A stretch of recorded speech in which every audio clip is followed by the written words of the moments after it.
Hey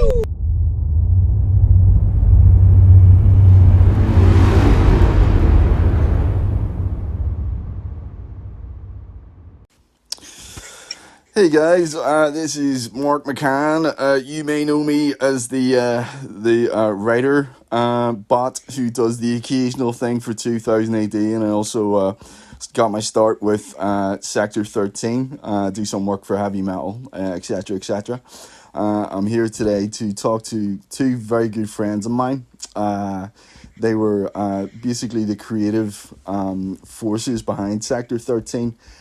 Peter Duncan, who has a reputation already existing with his anthology Splank, and my good friend Laurence Mckenna, who more or less he's the heart and the passion behind Sector 13. How are you both doing, gentlemen? I'm very good, Mark. Thank you. Glad to hear it. Okay, well, we just decided before we came on, we decided what we were going to talk about, and I'm going to ask you some questions on how you've been getting through lockdown and what the plans for Sector 13 are. So Peter, we're going to start with you first. Give us the lowdown. How have you been coping? Lockdown, since I'm an old retired man, lockdown has not been that difficult, and I've managed to keep myself very busy during most of it. Sector 13 we had a bit of a problem with, in that because of our the way we work and because we're using Rebellion's IP, we're not able to do things like Kickstarters, and we depend very heavily on sales at cons and shows, etc.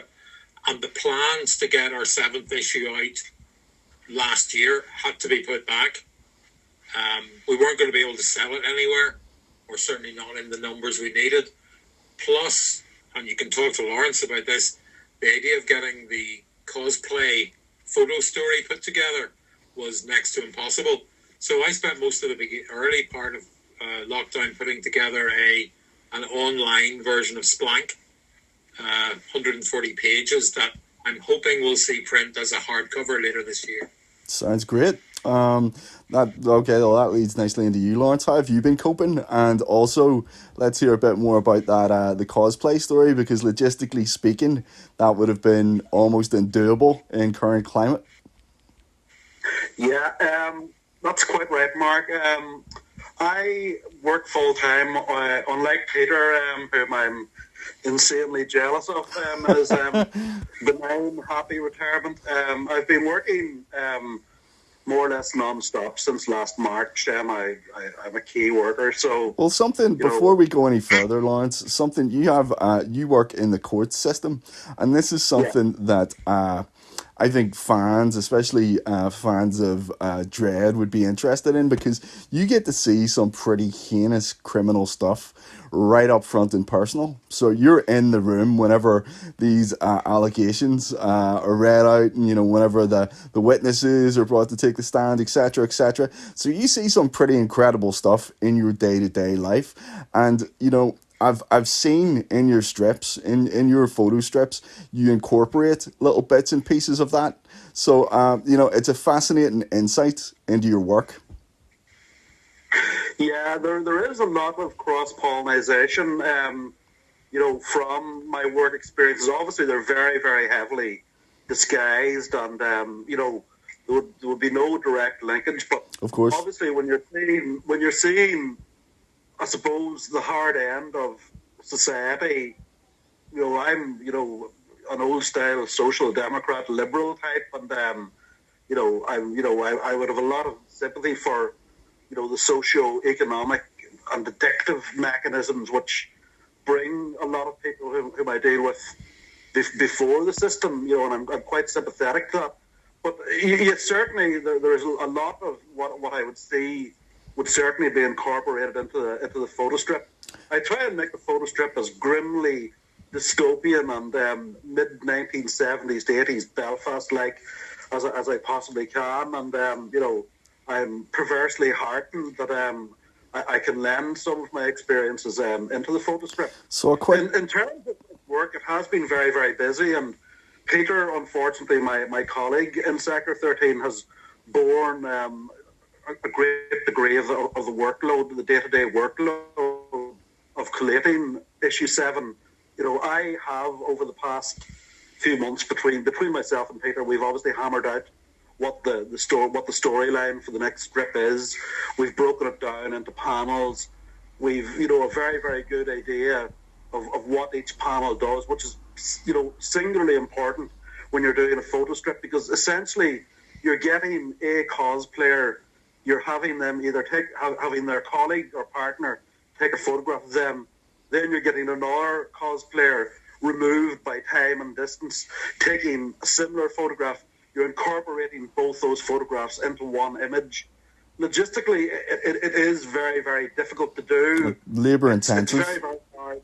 Sorry, Mark, I'll let you want to interject there. No, I was just saying it sounds very labor intensive, mate. And I've seen you putting the panels together. It's a heck of a lot of work on Photoshop. So hats off. Yeah, thank you. Really, I suppose it is an awful lot of work, but it's been a great, for me, it's been a great experience.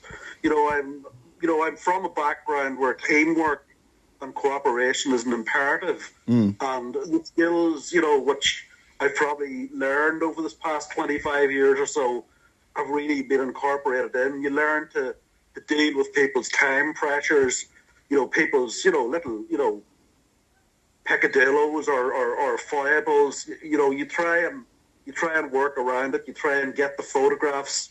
You try and get the mood. But if you get the thing framed out, laid out, panel by panel, with the help of Peter, it is much, much easier to do. The photo strips recently have been much easier to do than the initial ones were, simply because it's a complete learning curve. Photo stories haven't really been done in 40 years. We just decided to do it, simply because we loved our cosplayer colleagues. Sure. We just wanted them to be doing something. Well, I think with Sector 13, it was the incorporation of different elements of the fan community into a singular effort, which is, obviously something that drew me to it. I was very interested. But I want to bring things back for a second. I'm going to address Peter on this because you said something. We were talking about your work and how it influenced your efforts whenever you're putting things together for the photo strip. How you incorporated that into the team, the teamwork side of things. Now, this interests me because I remember famously reading that Danny O'Neill, before he worked for DC, before he was a writer and an editor, he was actually a crime reporter, and so that was something that he brought. Especially if you look at characters like Green Arrow or Batman, it's very evident that this was a guy with an inside line. So I want to bring this to Peter because Peter was I hope I'm not giving too much away here. Peter was a risk assessor before he went into writing an editorial, and it's something that I found. I'm sure it's a skill that he's found invaluable outside of work, but I find it invaluable in terms of our collaborative efforts. In that Peter has an intensely keen eye, and I love to see it at work. So, Peter, tell us a bit about that. Tell us a bit about how do you feel like your previous work, having worked previously in a long-term career, and then those skills, do you think they've transferred to, comic book editing and writing? Well, I suppose it was only whenever you mentioned it that it occurred to me. But yes, my job was looking for things that would go wrong and trying to figure out a way to stop them. So it was always an imaginative thing. You were looking for things that weren't there, and I think it probably means that you look at things in a different way from other people. And I think that's what I discovered whenever I started actually editing, because in the early stages we accepted stories and put them in. It's only been in recent times, and probably with a story called Ironic, where we got a prose piece from someone who had not written anything since they were at school. It wasn't ready to print, but it was so good we decided we wanted to make it good for printing. And it was with that and that collaborative effort that I realized I quite like this idea of taking somebody's work and amending it slightly. And that's gone on. Worked with Julia Round on a Misty style story, which was a brilliant collaborative effort. and then with you on some of your more recent things where I go through your scripts, I think it's just a different way of looking at things, Yeah, which always gives a different view and I think helps develop the story. absolutely. It's something that I really appreciate about uh, UK comics. It's that there is a, how would you say, there's an element, a very strong element of the person in the work.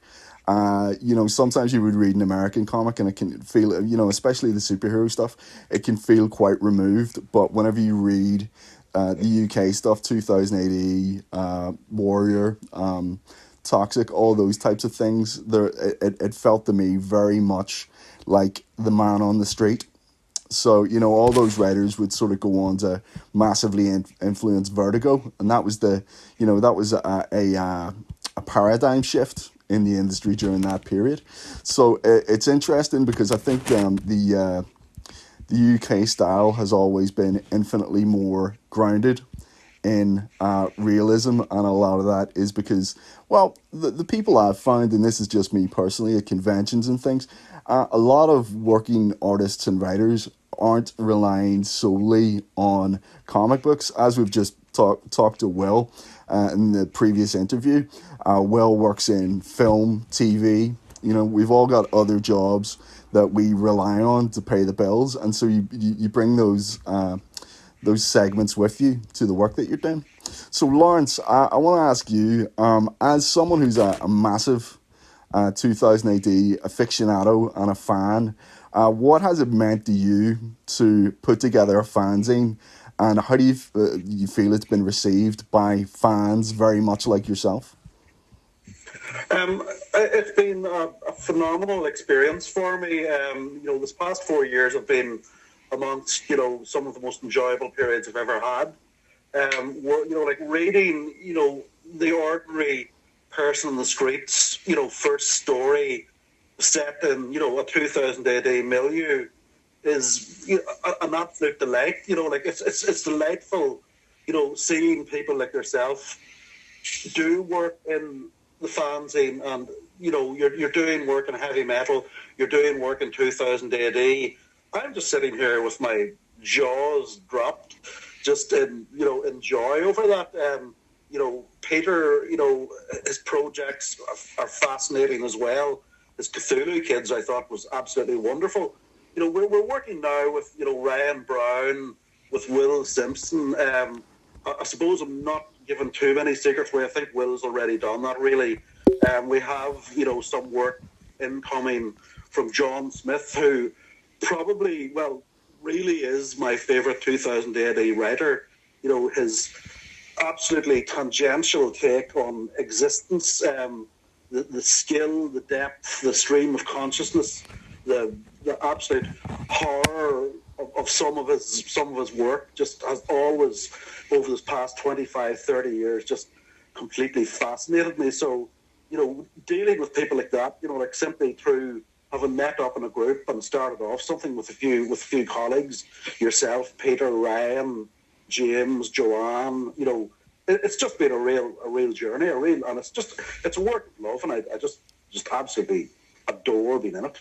Well, that's great to hear, and it's something that obviously, I agree with that.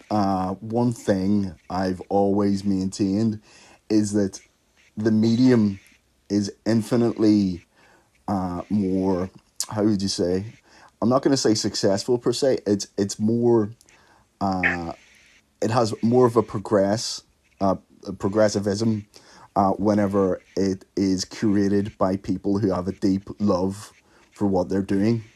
If you're just in it for the paycheck, or you're just in it to, use it as a stepping stone or whatever, then it's just going to be a gig to you. It's just going to be a job. You're just ticking a box. Whereas if you've got a genuine, deep, abiding love of the medium, and I know that we all do, then you can feel that in the material. Which brings me to Peter. How do you feel about this whole process? How you have had to work specifically with people who were fans, basically submitting you material but at the same time, you've had to do an editor's job of rejecting some of that material. How have you found that in terms of challenges? That's the most interesting part of the job, I suppose. I try to give everybody an honest appraisal of what their story is and how I think it can be improved. And even if it's something we're not going to publish, I'll usually do something like that. I think the thing that I get a huge amount of satisfaction out is whenever I reject a story and still get a thank you for the time that I do take over it. Now, I've got it wrong a few times, and there have been people who have been upset, but there's more people who keep coming back with stories of their own. One guy in particular has just published his own comic, and that was a real thrill to see. So there's an awful lot. Initially, the idea of Sector 13 was to get as many people from the Sector House 13 group involved as possible. The quality of the work we got began to improve and improve and improve, and that's not possible anymore. But what we do want to do is make sure that everybody gets a fair shot, and that where possible we're able to point people in a new direction or how their work can be improved to give them a better chance. But probably the biggest thrill of all for me is actually being with the artists, because we have got some artists working for us who really had no idea how good they were. We have somebody like Cat Byrne, and Cat's work is of easily professional standard. We have the two Josephs, Joseph Paranga and Joseph McAvery. Neither of them had any idea just how good they were. You've Morgan Brinksman, you've Paddy Brown, who introduced colour into one of your stories last time and just moved his work to a new level. And you've Scott Tweels, whose style is different and cartoony, but absolutely perfect for what we've been doing. And I've loved seeing that. I've absolutely loved seeing those guys in print, doing stuff and getting better. And that's been the biggest thrill for me. How important do you feel that indie comics are to the success, the gestation, I guess you would say, of the commercially aspirant comic book artist or writer?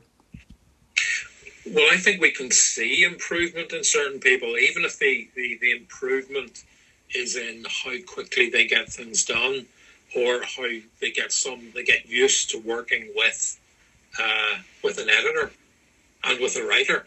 I actually think it's probably one of the best ways that people can learn, because unfortunately the number of titles out there in the commercial market are quite low, so you're not going to get the chance outside of the indies to get the experience of laying out a story, of showing what good storytelling is, and of talking to writers and editors. You're just not going to get it without the indie comics anymore. Laurence, now that you've been through the process of creating your own fanzine, you've been through the highs and lows, the pros and cons, is there anything that you would do differently in hindsight, having obviously been 6 issues down the line? You've seen a lot of what can happen behind the scenes in the creative process. Yeah, I think the one thing that I would do, and I suppose Peter would be of a similar mind, was, I suppose when the first issue came out, it was a very, very new thing, and it was quite popular. It sold very well, and we found when we were doing the second issue was, I suppose, like a band second LP. It was insanely difficult to do, and that an awful lot of people came on board and wanted to, I suppose, contribute. And we were having meetings, I suppose, in the parlour bar, and there were maybe 10 people there, and there were people sort of kind of, it sort of turned into a committee, really, and there was no real central direction or central control. And the one thing, certainly for the second issue, I would have streamlined the thing, we did streamline it after the second issue. It distilled down to, I suppose, mainly Peter and myself and Simon and James and yourself really as as a core group. Certainly, my advice to anybody who's starting out doing this thing is, in terms of the people who are the driving force behind it, is keep that group small, keep that group focused, and make sure that that group has like not a similar ethos. You really don't want that, because you don't want everybody being the same and have the same view. But you certainly want people adhering to a fairly tight mission statement. Okay. Well, that all sounds like sound advice to me. Peter, have you any advice that you would give to someone who is thinking of submitting to you in terms of art or writing for future projects? Just do it. Don't be afraid. Yep. Don't be afraid. I am not going to go back and tear strips off you. I will be as positive as I possibly can be. I will always approach things, and to my mind, you've already had a victory by just doing it, by just having a go at writing a script or putting your paper, and you're sending it to somebody to judge you. You're a winner already. You've made that big step. The other main piece of advice is that if I haven't got back to you after a while, remind me, because I do lose emails and things, and there's no problem with doing that. But no, the best advice is just do it. After that, the biggest piece of advice is don't send us a Judge Death story. We've got hundreds of them. And remember that comics. So, Peter, can I just interrupt here? Don't send a Judge Death story, please. The other big thing is remember that comic panels don't move. The number of scripts I get where you have the same character doing 3 things sequentially in one panel is amazing. People write film scripts and forget that it's a single image. It's not a moving image. So think about that, write your script, send it to us, and we'll be very happy to look at it.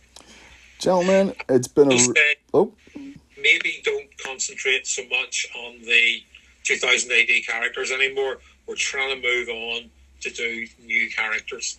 Okay. Well, gentlemen. Yes, I would just say again, what Peter said there.